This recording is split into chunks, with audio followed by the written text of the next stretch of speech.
Well, though Trump blames Russia and others for U.S. decision to withdraw from the INF treaty, it's the U.S. which is leading the global arms race. In August last year, the U.S. president just signed a $716 billion National Defense Authorization Act into law. It is the largest hike in military funding in 9 years, and it is more than the defense spending of China and Russia combined. Research shows the world's nuclear-armed states possess a combined total of roughly 15,000 nuclear warheads, more than 6,500 owned by the U.S. and only 280 by China.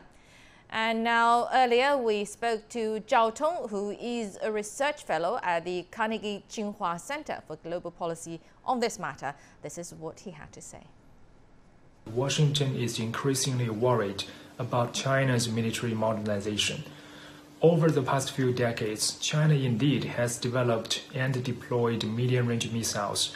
But from our perspective, those missiles are primarily for the purpose of deterring the United States from deploying massive naval and air forces too close to the Chinese coast, and therefore they are primarily for self-defensive purposes.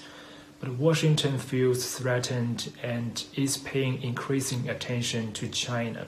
The president mentioned China in his speech, and maybe he is extending an invitation to China to join the treaty.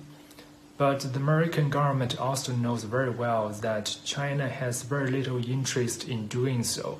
China was never a major factor in the American calculation. With that said, both countries still need to face the reality of a growing bilateral distrust, and they need to build a more constructive dialogue to manage their security relationship in the Asia-Pacific region.